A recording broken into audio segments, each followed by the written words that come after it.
우리가 지금 같은 때, 같은 시간, 같은 공간에 살고 있지만 우리가 전혀 다른 세계에 속해 있을 수 있습니다. 다른 것들을 바라보고 다른 것들의 다스림을 받으며 살 수 있습니다. 그렇기 때문에 어쩌면 우리는 보기에는 다 비슷해 보이지만 전혀 다른 상태에 놓여 있을 수도 있습니다. 예를 들어서 이 자리에 우리가 다 예배를 드리고 있지만 어떤 분들은 사모하는 마음, 간절한 마음, 하나님만 바라보는 마음 가운데 이 자리에 임하시는 하나님의 영광에 흠뻑 젖는 분이 있는가 하면 그것을 바라보지 못하고 다른 것을 바라봄으로, 나를 거스르게 하는 그 무언가를 바라봄으로, 아니 나의 주위를 흩트리는 무언가를 바라봄으로 그 영광을 보지도 못하고 그냥 지나가는 사람도 있을 수 있죠. 제가 한번 이런 예를 들은 적이 있을 거예요. 제가 하이웨이를 운전하고 가고 있는데 저희 아내가 막 호들갑을 떱니다. 저거 봐, 석양이 너무 예뻐. 저는 이쪽을 가고 있는데 석양은 이쪽에서 지고 있어요. 그러면 그 차에 있는 모든 사람들은 그 석양을 바라보면서 아름다움에 도취하고 있겠죠. 근데 저는 그러면 안 됩니다. 저는 그걸 바라보는 순간 큰일 나죠. 저는 앞만 보고 봐야 돼요. 그래서 그 석양의 아름다움과 그 감격을 누리지 못하죠.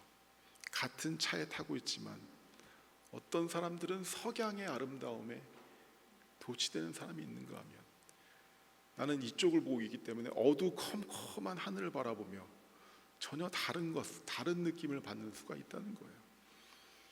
동일한 것이 사실 이 자리에서도 일어나고 있습니다. 뿐만 아니라 이 마지막 때, 이 2024년에 이 성탄과 연말을 지나가면서도 마찬가지로 어떤 사람은, 또 다른 어떤 사람들은 전혀 다른 것을 보고 다른 것을 느끼며 더 나아가 전혀 다른 세계에 있을 수가 있습니다. 지난 12월 25일 성탄절 때 여러분들 마태복음의 말씀으로 말씀을 나눴잖아요. 마태복음 1장 18절에 이하에 어떤 내용이 나옵니까? 마리아가 잉태를 하죠. 거기에 대해서 요셉이 심히 걱정하는 모습이 나옵니다. 얼마나 아름다운 일입니까? 성령으로 잉태해서 메시아가, 예수가 자신의 아들로 나옵니다. 이게 얼마나 감격스러운 일입니까? 그런데 요셉은 그 감격을 누리지 못하죠. 왜? 아직 그 뜻, 왜 일이 일어났는지 아직 말씀을 듣지 못했기 때문에 어떻게 합니까? 가만히 끊고자 합니다. 여러분, 인생의 가장 귀하고 아름다운 일이 무엇입니까? 결혼이죠. 이 인생 일생일대의 중요한 결혼의 수치와 참사로 마무리되는 거죠. 지금도 그럴진데 그때는 오죽했겠습니까? 어쩌면 마리아와 그 아기는 세상을 보기도 전에 죽을 수도 있어요. 왜요? 가늠한 여인이기 때문에. 요셉은 그 여인과 잔 적이 없습니다. 그리고 일평생에 요셉은 그런 가늠한 여인을 아내로 받아들였다는 그 오명을 뒤집어 쓰고 살아야 될 거예요. 하지만 이것이 순식간에 바뀌죠. 천사가 이 뜻을 설명하였을 때, 그가 누구인지를 말씀하여 줬을 때, 하나님의 말씀을 천사를 통해서 들었을 때 비로소 요셉은 이것이 왜 일어나는지를 깨닫게 됩니다. 구세주, 죄사함의 구원을 이룰 자가 바로 그 배 안에 있는 거죠. 성령으로 잉태한 하나님의 아들이 그 태중에 있는 것입니다. 더 나아가 임마누엘, 하나님이 우리와 함께 하신다, 이것을 이룰 그 한 분 구원자가 이제 마리아를 통해서 나오게 되는 것입니다. 전혀 다른 상황, 세계죠. 만약에 어떤 사람이 마리아가 잉태도 하지 않았는데 요셉과 잠을자리를 한 적이 없는데 이 잉태된 것을 알았다면 모든 친척은 난리가 났을 거예요. 결혼이 아니라 재앙이 됐을 것입니다. 하지만 하나님의 말씀을 듣는 순간 그것은 인류 역사상 창세 이후에 가장 감격스러운 일이 된 것이고 가장 영광스러운 일이 된 것이죠. 누구에게? 그 가족에게. 아멘. 마찬가지로 2장에 보면은 어떤 말씀이 나오나요? 2장에 보면 여러분 다 그날 가정 예배 드리셨잖아요. 2장에 보면 이제 동방박사의 이야기가 나오죠. 동방에서 이 세 사람이 별을 쫓아옵니다. 그래서 어디에 먼저 이르나요? 예루살렘에 먼저 이르죠. 헤롯에게 먼저 갑니다. 근데 그들이 한 이야기가 있죠.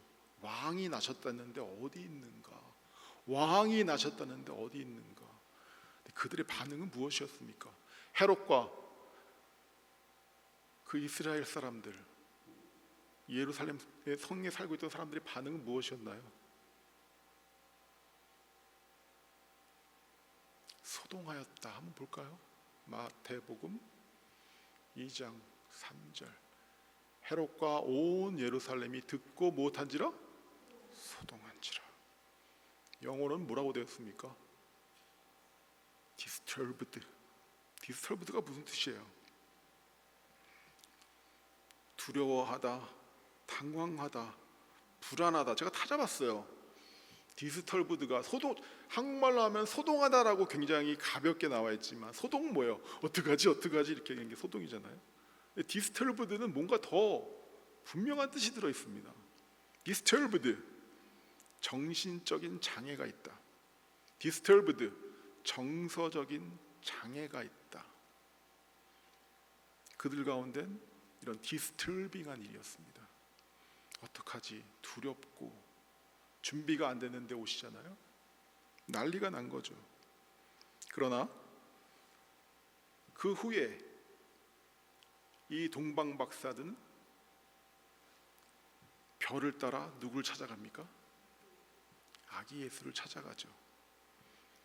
그들이 붙들었던 말씀이 있습니다. 그것이 바로 마태복음 2장 6절에 나오는데 이게 미가서 5장 2절에 나와 있는 말씀을 그대로 인용한 것이죠. 뭐라고 하냐면 유대 땅 베들레헴아 너는 유대 고을 중에 가장 작지 아니하도다. 내게서 한 다스리는 자가 나와서 내 백성 이스라엘의 목자가 되리라 하였습니다. 이 말씀을 동방 박사들이 듣게 되고 당연히 어디로 가겠습니까? 베들레헴으로 향하는 겁니다. 말씀을 믿었고 이제 베들레헴으로 향해 갔을 때 그들이 그 베들레헴에서 본 것은 무엇입니까? 바로 그들이 여태까지 따라왔던 별을 본 겁니다. 그들을 주 예수께로 인도한 그 별을 보았을 때 그들은 어땠는지 아십니까? 한 목소리 있습니다. 시작. 그들이 별을 보고 매우 크게 기뻐하고 기뻐하더라. 한 번 더 합니다. 시작. 매우 크게 기뻐하고 기뻐하더라. They were overly joyed. overly joyed. 어떤 사람들은 disturbed, 정신적인 창난을 일으킬 정도로 우왕좌왕하는데 어떤 사람들은 overly joyed, 기뻐하고 기뻐합니다. 전혀 다른 두 세상이 있습니다. 한 세상에서는 어둠이 가득하고 한 세상에서는 빛이 가득합니다. 그들이 따로 살았나요? 한 시대, 한 시간, 한 공간에 살고 있었지만 어떤 사람들은 저런 세상에 살고 있었고 어떤 사람들은 이런 세상에 살고 있는 것입니다. 아멘. 여러분들은 이 연말에 어떤 세상에 살고 계신가요? 두려움과 염려 때문에 정신적으로 괴로워하는 삶 가운데 계신가요? 아니면 바로 저 동방 박사와 아니면 그 들밖에 있었던 목자들처럼 세상이 알지 못하는 기쁨과 평강 가운데 충만하신가요? 우리 생명교회 성도님들은 기뻐하고 기뻐하게 되기를 소망합니다. 우리 생명교회 성도들은 하늘의 평강으로 충만하게 되기를 소망합니다. 이 성탄과 연말에 이 세상은 자기 길을 가기에 바쁘죠. 스스로를 위안하기에 바쁩니다. 그래서 어떤 사람들은 술 취하기도 하고 어떤 사람들은 쇼핑을 하기도 하죠. 하나님의 평강과 기쁨과는 아무 상관이 없는 여전히 피곤한 삶을 사는 사람들이 있습니다. 술 취하고 한번 쇼핑몰에 가보세요. 제가 우연히 다른 일 때문에 쇼핑몰에 갈 일이 있었는데 그 주변에 접근을 못 하겠더라고요. 경제는 안 좋다는데 도대체 돈이 어디서 난 것인지 이 필지역에 있는 모든 사람이 쇼핑몰에 몰립니다. 그렇게 지내는 사람이 있는가 하면 어떤 사람들은 이 연말에 주님과 함께 지내는 사람이 있겠죠. 자, 제가 오늘 나누는 이 말씀, 본문의 말씀 갈라디아서 5장 16절에 보면 이렇게 말씀합니다. 5장 16절 제가 읽겠습니다. 내가 이르노니 너희는 성령을 따라 행하라. 그리하면 육체의 욕심을 이루지 아니하리라. 이 말씀에는 굉장히 중요한 전제가 있습니다. 그 전제가 무엇이냐 하면 성도들, 예수 그리스도를 믿음으로 성령이 우리와 함께 하시는 이 은혜의 삶을 살고 있는 성도들에게는 무엇과 무엇이 같이 있다? 성령이 바라는 바와 육체의 욕심이 같이 있다는 겁니다. 죄에 대한, 죄라고 얘기하지 않습니다. 여기서 죄라는 말 쓰지 않아요. 그렇지만 육체의 소욕, 육체의 욕심이라고 그러죠. 예수님을 믿었을 때 우리를 향한 모든 정죄, 죄 때문에 우리에게 떨어졌어야 될 모든 심판, 거기에서 우리는 자유롭게 되었습니다. 법적인 효력이 끝났어요. 페널티가 없습니다. 왜? 십자가에서 치러졌기 때문에. 그런데 우리는 여전히 이 육체를 입고 살고 있죠. 탄식함으로 이 육체의 구원을 바라보며 살고 있습니다. 이게 무슨 뜻입니까? 언젠가 이 육체를 벗을 날이 있다는 거예요. 부활의 그날을 바라보며 살고 있어요. 이 오래된 옷을 벗어버리고 새 몸을 입을 우리 예수님처럼 그날을 바라보며 삽니다. 근데 그때까지 무엇과 무엇이 같이 있다? 성령의 소욕과 육체의 소욕이 같이 있다. 그럼 이 두 가지는 어떻게 하겠습니까? 충돌하죠. 못한다고요? 충돌합니다. 한번 다시 읽겠습니다. 갈라디아서 5장 19절에서 21절. 육체의 일은 분명하니 곧 음행과 더러운 것과 호색과 우상 숭배와 주술과 원수 맺는 것과 분쟁과 시기와 분냄과 당짓는 것과 분열함과 이단과 투기와 술 취함과 방탕함과 또 그와 같은 것들이라. 전에 너에게 경계한 것 같이 경계하노니 이런 일을 하는 자들은 하나님의 나라를 유업으로 받지 못할 것이다. 음란, 우상 숭배, 술 취함, 방탕함으로 각각 대표되는 이것이 누가 원하는 겁니까? 우리 안에 있는 육체가 이것을 원합니다. 육체가 바라는 것. 나의 아젠다, 나만의 아젠다라는 것에 사로잡혀서 자기가 원하는 대로, 뜻하는 대로 살고 싶어하는 그게 있다는 거예요. 이것이 성도들은 무엇과 충돌합니까? 성령님과 충돌하는 거죠. 우리 안에 계시는 두 개의 다른 세계가 우리 성도 안에도 지금 있다는 겁니다. 그래서 중요한 것은 이 말씀의 핵심은 무엇이냐 하면 육체의 죽임이 없이는, 육체가 원하는 것을 죽임이 없이는 성령의 충만은 있을 수 없다는 겁니다. 절대 있을 수 없다는 겁니다. 17절에 이렇게 말씀하죠. 육체의 소욕은 성령을 거스리고 성령은 육체를 거스리나니 이 둘이 서로 대적함으로 너희가 원하는 것을 하지 못하게 하려 함이라. 육체는 성령이 하는 것을 못하게 하고 성령은 육체가 하는 것을 못하게 합니다. 그래서 성경에서, 오늘 말씀에서 우리들에게 명하는 것이 무엇이냐 하면 그 육체와 함께 정욕과 탐심을 십자가에 못 박으라.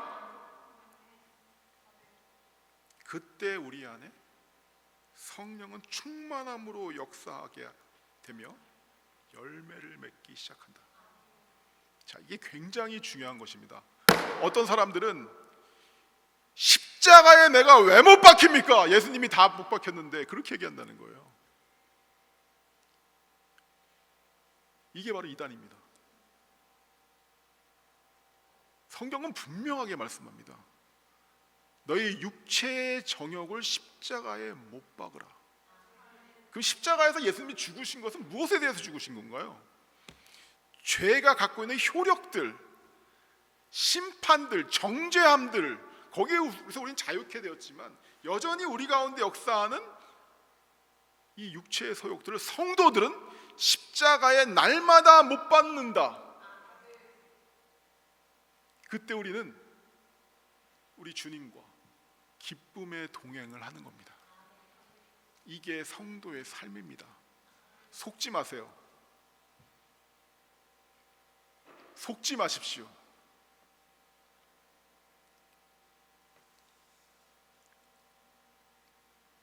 나는 날마다 죽노라. 고린도전서 15장 31절에 나는 날마다 죽노라. 왜 그는 날마다 죽어야 했을까요? 날마다 날 십자가에 못 박히는 것입니다. 내가 매일 십자가 앞에 더 가까이 가오니, 왜 십자가로 날마다 더 가까이 갑니까? 나를 육신의 이 정욕을 십자가에 못 박음으로써 내 안에 무엇이 역사하기 시작합니까? 성령이 역사하기 시작한다. 착각하는 사람들은 이렇게 얘기하죠. 육체의 사욕대로 다 살아요. 술 먹고 미워하고 우상 숭배하고 방탕한 것, 사치한 걸 다 하는데 그렇게 살면서 나에게 왜 성령이 충만하지 않지? 이렇게 얘기한다는 겁니다. 말이 안 되잖아요. 언제 육체의 욕심을 따라 살라고 그랬나요? 육체의 욕심이 성령을 누리고 있는데 십자가에 못 박을 때 비로소 성령님이 나를 다스리기 시작하시는데, 예수님이 누가복음 9장 23절에 이렇게 말씀하시죠. 나를 따라오려거든 자기를 부인하고 날마다 제 십자가를 지고 나를 따를 것이니라. 이게 누굽니까? 누구에 대한 이야기입니까? 저와 여러분에 대한 이야기예요. 이렇게 사는 것은 목사님만 사는 거 아닌가요? 바울만 사는 거 아닙니다. 이것으로 우리를 부르신 거예요. 근데 중요한 말이 있죠. 자기를 부인하고 날마다. 뭐? 날마다 십자가를 지고 나를 한 걸음 한 걸음 따르라. 아멘. 여러분 갈라디아서 2장 20절, 내가 그리스도와 함께 십자가에 못 박혔나니 그런즉 이제는 내가 사는 것이 아니요 내 안에 예수 그리스도께서 사시는 것이라. 그 누구의 고백입니까? 성도의 고백입니다. 내가 죽고 예수로 사는 것이 바로 성도죠. 아멘이십니까?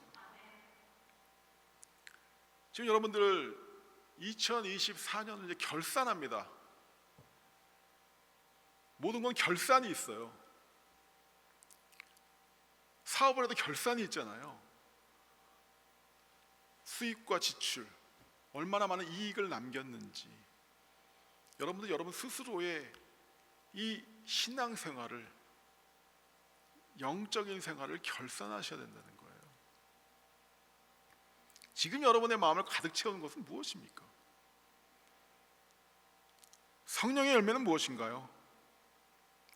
성령의 열매, 성령으로 충만할 때 이 열매가 자동적으로 나타난다는 거죠. 사랑, 희락, 화평, 오래 참음, 자비, 양선, 충성, 온유, 절제. 이 9가지 성령의 열매 하나하나가 아까 우리가 봤던 육체의 그 열매들과 대적하고 있죠. 자, 여러분들은 이제 이 연말에 결산을 할 때에 지난 한 주만 생각해 보죠. 지난 한 주 여러분의 삶 가운데 무엇이 있었나요? 술 취함이 있었나요? 음란함이 있었나요? 미워함이 있었나요? 다툼이 있었나요?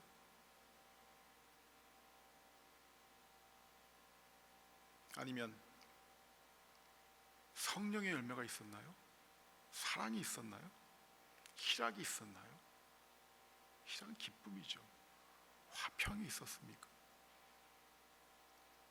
오래 참음이 있었습니까? 자비하심이 있었나요? 양선이 있었습니까? 충성이 있었습니까? 하나님에 대한 충성이 있었나요? 내 친구에 대한 충성이 있었나요? 온유함이 있었습니까? 아니면 절제가 있었습니까? 지난 한 주간의 여러분의 삶이 바로 여러분 자신입니다. 여러분 스스로에게 솔직하셔야 돼요. 다른 사람은 속일 수 있어도 하나님은 못 속이지 않습니까? 무엇으로 충만하셨나요?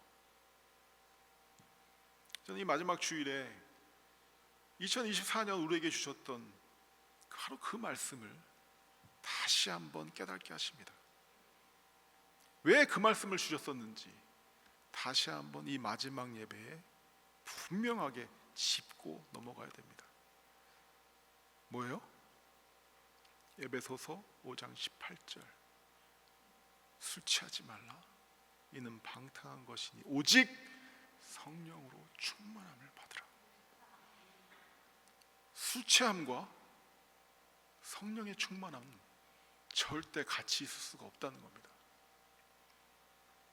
교회에 이 술 취한 성도들이 많을 때, 육신의 소욕으로 사는 성도들이 많을 때 교회는 정말 힘들어집니다. 하지만 이 교회가 성령에 충만한 성도들이 많을 때 교회 가운데 저 9가지 열매가 나타나는 거죠. 스스로에게 거짓말하지 마십시오. 에베소서 5장 15절에서 18절 마지막으로 우리들에게 주셨던 저 말씀, 2024년 새해부터 주셨던 저 말씀을 함께 읽겠습니다. 15절, 에베소서 5장 15절, 그런즉 너희가 어떻게 행할지를 자세히 주의하여 지혜 없는 자 같이 하지 말고 오직 지혜 있는 자 같이 하여 세월을 아끼라. 17절에 그러므로 어리석은 자가 되지 말고 오직 주의 뜻이 무엇인가 이해하라. 18절 술 취하지 말라. 이는 방탕한 것이니 오직 성령으로 충만함을 받으라. 제가 처음에 말씀드렸잖아요. 천사의 음성을 듣고 하나님의 말씀을 듣고 별의 인도함을 받아 주님께 나오는 자들이 있습니다. 같은 시대, 같은 공간에. 그래 하늘의 평강과 기쁨으로 사는 자들이 있는가 하면 같은 시대, 같은 공간에, 아니면 어쩌면 이 자리에서도 일어나는지도 모르겠어요. 어둠과 우울한 세상과 함께 두려워하며 그 두려움을 술 취함으로 마비시키며 그 두려움을 술 취함으로 마취시키며 술 취함으로 스스로를 위안하며 사는 인생들이 있다. 왜 2024년에 오직 성령으로 충만함을 받으라 말씀하셨을까요? 2025년에 열매를 맺게 하시려고. 아멘. Be fruitful and multiply. 저는 여러분의, 우리 교회뿐만 아니라 여러분의 삶 가운데 이 열매 맺고 multiply, 번성하는 은혜가 있게 되기를 소망합니다. 여러분이 계산해 보세요. 육적인 것을 위해서 아무리 고민해 보십시오. 길이 있던가요? 말씀대로 하나하나 살 때에, 나를 성령으로 충만케 할 때에, 육신의 소욕을 거부하고 나 십자가에 못 박고, 그리하여 내 안에 성령이 점점 나를 통제하기 시작할 때, 그때 비로소 열매 맺는 삶이 시작된다. 저는 이 열매 맺는 것이 다만 영적인 것뿐만 아니라 물적인 곳에도 같이 적용될 줄 믿습니다. 저는 우리 생명교회 성도님들이 마지막 한번 결산해 봤으면 좋겠어요. 성령으로 충만함을 받아 내년에 2025년에 열매 맺고 멀티플라이하는 은혜가 있게 되시기를 소망합니다. 제가 이번 금요일 날 성경 공부 때 그런 말씀을 드렸죠. 십자가에 못 박으라? 안 좋아요. 딱 설교 보면 십자가에 못 박으라 딱 그 얘기하는 순간 고개를 푹 숙이는 사람이 있어요. 아휴, 십자가. 그래서 그렇게 사는 겁니다. 자, 십자가라는 것이 무엇입니까? 단번에 죽는 게, 우리 육체의 소욕은 단번에 죽지 않아요. 좀 굉장히 실질적인 것을 이야기하는 것입니다. 평생을 죽는 겁니다. 십자가에 못 박혀 죽는 사람이 피가 서서히 빠져나가면서 그 기력을 잃어가고 생명을 잃어가는 것처럼, 우리들 육신을 십자가에 못 박을 때 우리들의 평생에 이런 일이 일어나는 거예요. 어떤 일? 육신의 소욕이 죽어가는 일. 물론 어떨 때 발악을 하죠. 넘어질 때가 있어요. 하지만 다시 십자가에 나를 못 박는 겁니다. 중요한 건 십자가 이미 못이 박혔죠. 중요한 건 내려오지 않는 거예요. 계속 있겠습니다. 아, 힘드네, 난 내려올래. 그러면 안 된다는 거예요. 아멘. 자, 자유함이 있습니다. 죄가 주는 심판과 정죄와 그것에 옥매여 있던 우리가 자유케 됐어요. 다시 한 번 말씀드리면 우리는 자유합니다. 죄와 사망에서 자유케 됐다고요. 하지만 이제 우리는 싸워야 될 싸움을 싸우는 겁니다. 이것으로의 부름이에요. 이게 바로 성도의 삶입니다. 나를 십자가에 못 박고 성령이 충만하여 성령의 열매를 맺으며 한 걸음 한 걸음 주님과 함께 동행하는 것, 이것이 바로 성도의 삶이다.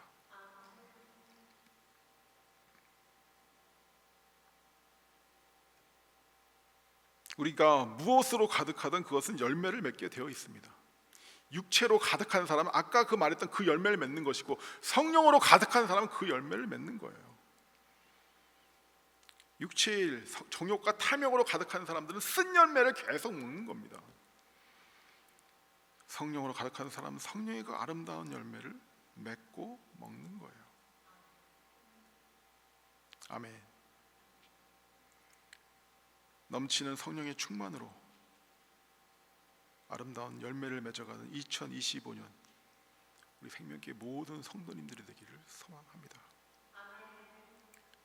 왜 이 말씀을 마지막 때 하실까? 에베소서 5장의 그 말씀을 다시 깨닫게 하시는 겁니다. 술 취함과 성령의 충만은 같이 있을 수 없다. 열매를 맺기 위하여 생육하고 번성하기 위하여 프루프라고 멀티플라이 하게 하시기 위해서 오늘 이 말씀을 이 마지막 예배에 주시는 것입니다. 아멘. 한국에서 들려오는 소리가 너무 우울합니다. 제가 어저께도 말씀을 준비하다가 정말 이게 실화야? 뭐야? 너무 우울해요. 이게 사탄이 원하는 겁니다. 단체적으로 집단적으로 우울증에 빠지면 안 돼요. 세상은 우울하죠. 세상은 어두워요. 하지만 우리는 끝까지 소망 가운데 기도하는 자들입니다. 아멘. 우리는 주님이 저 나라를 회복시키시고 치료할 것을 믿으며 오늘도 소망 가운데 주님 앞에 나아갑니다. 사단이 원하는 것은 무엇입니까? 사단이 원하는 게 뭔지 아세요? 육신으로 충만한 사람들이 하는 짓이 뭔지 아세요? 자기가 어두워요. 그러니까 다른 사람들도 그 어둠으로 끌어들입니다. 그게 바로 사단이 하는 짓이고 육체의 소욕으로 충만한 사람들이 하는 짓이에요. 지금 이 한국의 상황이 어떻습니까? 너무 어둡잖아요. 생각만 하면은 마음이 어두워지잖아요. 그게 사단이 하는 일이라는 거예요. 이 연말에 하나님이 주시는 소망으로 충만하여지시기를 2025년을 어두움이 아니라 빛난 빛 가운데 바라보게 되시기를 소망합니다. 세상의 어두움 가운데 함께 침몰하지 마십시오. 만약에 그렇게 하는 사람이 있다면 그 사람을 떠나십시오. 빛으로 나와서 세상의 빛이 되며 빛이신 예수님을 전하는 우리가 되어야 합니다. 아멘. 말씀 맺겠습니다. 두 개의 다른 세상이 있습니다. 여러분은 어디 살고 계십니까? 세상 나라에 살고 계신가요? 하나님의 나라에 살고 계신가요? 여러분은 무엇에 이끌려서 살고 계십니까? 말씀과 성령님이십니까? 그때 목자와 동방 박사가 이끌림을 받았던 그 천사들의 음성과 별입니까? 아니면 나의 아젠다입니까? 나의 욕망과 정욕입니까? 그때 헤롯이 갖고 있었던 나의 아젠다, 내가 원하는 것, 나의 욕망, 나의 탐욕, 이것 때문에 여러분들 디스터브드 되고 계신가요? 두려운가요? 근심 가운데 살고 계신가요? 이 마지막 연말에 그것이 너무 괴로워 술로 중독으로 그것을 마취시키고 계신가요? 이 연말에 여러분의 삶 가운데 어떤 열매가 맺어지고 있는지 한번 보십시오. 마지막으로 깨닫게 하십니다. 육체의 소욕의 열매인지 아니면 성령의 열매가 지금 맺어지고 있는지. 아멘. 성령의 풍성한 열매를 맺는 우리가 되기를 소망합니다. 십자가에 달려서 내려오지 않을 겁니다. 우리는요, 날마다 십자가를 질 겁니다. 주님을 따를 겁니다. 나는 날마다 죽노라. 날마다 네 십자가를 지고 나를 따르라. 이것으로의 부르심입니다. 아멘. 우리는 그 삶 가운데 동행하는 가운데 이 세상이 알지 못하는 평강과 기쁨을 누리게 될 것입니다. 땅에서는 하나님이 기뻐하신 자들 중에, 사람들 중에 평화로다. 그들이 기뻐하고 매우 기뻐하고 기뻐하도다. 아멘. 이 기쁨과 평강은 오직 어디 안에 있습니까? 예수 안에 있습니다. 아멘. 이 평강과 기쁨으로 2025년으로 들어갑니다. 그리고 우리는 be fruitful and multiply, 충만한 성령으로 성령의 열매를 맺을 것입니다. 아멘. 예, 우리 이 찬양 함께 하면 좋겠습니다. 기대하십시오. 세상이 어둡다고 같이 어두워하지 마십시오. 우리는 이 어두운 가운데서 무엇이 되어야 될 사람입니까? 빛이 되어야 될 사람입니다. 절망 가운데서 무엇을 이야기하는 사람입니까? 소망을 이야기하는 사람들입니다. 그것으로 우리를 불러주셨다. 아멘. 내가 매일 기쁘게 함께 찬양합니다.